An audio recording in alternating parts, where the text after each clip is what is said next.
భారత్ పాక్ ఉద్రిక్తతల సమయంలో ఉగ్రవాద దేశం పాకిస్తాన్కు తుర్కీయే మద్దతు తెలిపింది. ఆయుధ సహకారం అందించింది. టర్కీ అందించిన డ్రోన్లతోనే పాక్ పంజాబ్, రాజస్థాన్, జమ్మూ కాశ్మీర్లోని సరిహద్దు వెంట దాడి చేసింది. అయితే మన బలగమైన గగనతల వ్యవస్థ వాటిని సునాతునకలు చేసింది. అయితే టర్కీ చర్యలకు ప్రతిస్పందనగా భారతీయ పర్యాటక రంగంలో బహిష్కరణ ఉద్యమం ఊపందుకుంది. Ease My Trip, Cox and Kings, Travomint వంటి ప్రముఖ ట్రావెల్ ఏజెన్సీలు తుర్కీ, అజర్బైజాన్లకు టూర్ ప్యాకేజీలు నిలిపివేశాయి. గోవాలోని Goa villas, go home state వంటి సంస్థలు తుర్కీయే పౌరులకు సేవలను నిరాకరించాయి. సోషల్ మీడియాలో తుర్కీయే బహిష్కరణ పిలుపునిచ్చిన పోస్టులు వైరల్ అయ్యాయి.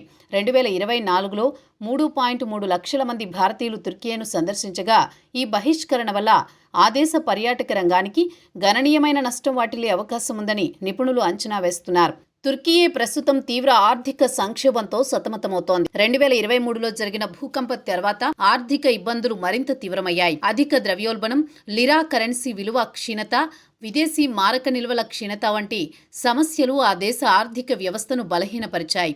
ఈ పరిస్థితులు పర్యాటక రంగంపై తుర్కీ ఆర్థిక వ్యవస్థకు కీలకమైన ఆదాయ వనరుగా మారింది. 2024లో భారత్ నుంచి 34% అధిక పర్యాటకుల రాకతో తుర్కీయే ఆర్థికంగా కొంత ఊరట పొందింది. అయితే ప్రస్తుత బహిష్కరణ ఉద్యమం వల్ల ఈ ఆదాయం గణనీయంగా తగ్గే ప్రమాదం ఉంది.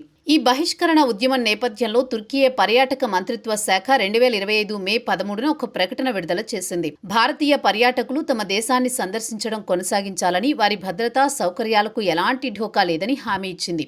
ఇస్తాంబుల్, కప్పడోసియా, ఆంటాల్యా వంటి ప్రముఖ పర్యాటక కేంద్రాల్లో భారతీయులకు స్వాగతం పలుకుతామని తెలిపింది.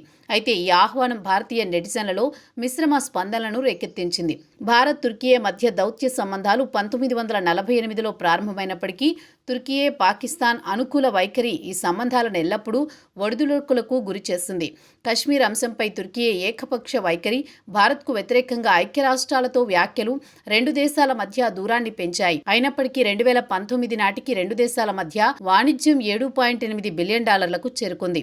తుర్కీయే ఆర్థిక సంక్షోభం, భారతీయ పర్యాటకుల బహిష్కరణ ఉద్యమం ఆ దేశ పర్యాటక రంగంపై గణనీయమైన ప్రభావం చూపనుంది. నిపుణుల అంచనా ప్రకారం తుర్కీయేలో భారతీయ పర్యాటకుల రాక 50% కంటే ఎక్కువ తగ్గే అవకాశం ఉంది. ఇది మాల్దీవ్స్ 2024లో ఎదుర్కొన్న నష్టాన్ని మించిపోవచ్చు. భారత ప్రభుత్వం ఇంకా తుర్కీయేపై అధికారిక ఆంక్షలు విధించలేదు. కానీ ప్రజలు సెంటిమెంట్ ఈ దిశగా బలంగా ఉంది. ఈ పరిస్థితి భారత్, తుర్కీయే సంబంధాలపై దీర్ఘకాలిక ప్రభావం చూపవచ్చు.